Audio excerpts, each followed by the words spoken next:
Hi, I'm Tim. Welcome to Watchbox, and thanks for logging on. If you love this watch, email me, tmosso@thewatchbox.com. It's in the description below. It's your purchase and pricing email question line for buying this or any watch you see here on our channel, our website, or our social media. Reach out to me directly, tmosso@thewatchbox.com. Today we are discussing the Journe Chronometre Souverain Boutique Edition. Boutique Edition because the watch features a black dial and a rose gold case, exclusively available at Journe factory points of sale. Now the watch is nicely sized, thin and broad with a saucer-like presence on the wrist, 40 millimeters in diameter by 8.5 millimeters thick by 48 millimeters lug-to-lug with a 20 millimeter spacing between the lugs.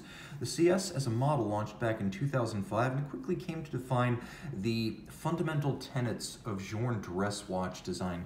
It's thin, it's elegant, it's timeless. It has no frivolities about it, but nor is it austere.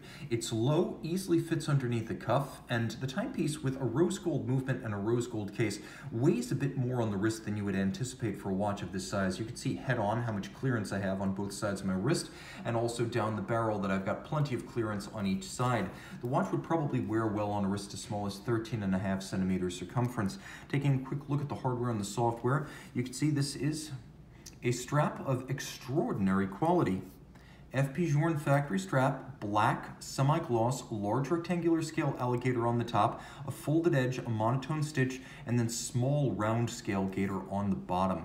You will also note that the gator used on both sides makes the strap a bit more expensive, but also more enduring and durable, and this watch is worth the premium. You can see there are pull tab spring bars on the underside of the strap that allow you to remove the strap without tools, and Journe drills the lugs rather close to the case. You can see the pivot point of the strap is actually further inboard than the 48 millimeter distance across the wrist. So those curved bars allow the strap to be set closer against the case without impeding the movement. There's a simple rose gold pin buckle, and the case is characteristic Journe with integrated lugs and a lovely sort of tumble home to the lug profile that drops almost 90 degrees from the horizontal sweep of the case. Everything's in high polish, and the mid case is defined by the overlap of the case back lip and the bezel lip. The bezel is all of high polish and domed. Then you have the signature knurled double dimple Journe crown.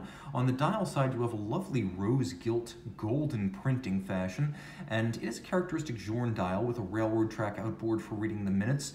The rose gold hands, rather than blued on this model, trace an arc of stylized Arabic numerals radially arrayed, and then there's a sort of hobnail pattern or clou de Paris stamped into the center. There is a power reserve indicator at 3 o'clock, and you're going to watch as I wind it, it actually progresses towards 0.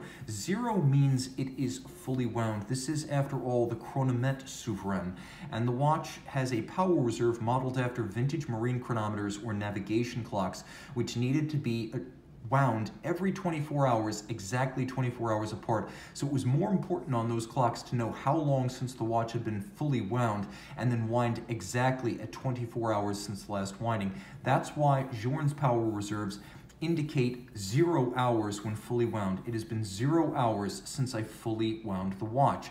There's a small seconds with a counterweighted needle style hand and a mini railroad track in its own right, and then you turn it over and you have the caliber 1304.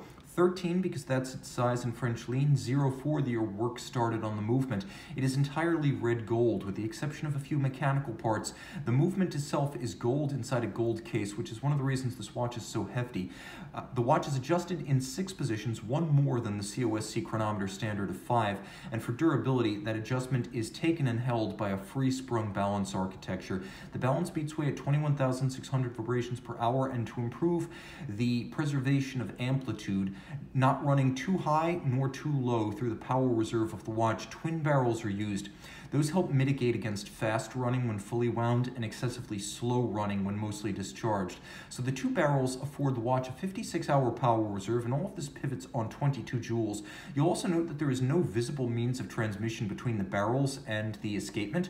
You see the balance in the escapement, but not the gear train. That's because the gear train actually rides underneath the dial. It is a hidden drivetrain opening up the movement. You can see that there are Côte de Genève across the bridges. There's a machine d'anglage on the edge of the bridges. All of the screw heads are black polished, and there's an engine-turned perlage on the base plate. You'll also note that there is a rather dramatic directional graining on the main plate adjacent to the barrel. So you have Côte de Genève, you have the directional graining, and then you have the engine turning. So you have 3 different principal types of finish. The watch is handsomely executed and again, very, very thin in profile. 30 meters water resistant. Just about the only refinement it does not include is some sort of hacking seconds function. But then again, if you just wait for the seconds hand to reach the index and then set your intended time, you will have synchronized to a reference time. Email tmosso@thewatchbox.com for purchase and pricing details.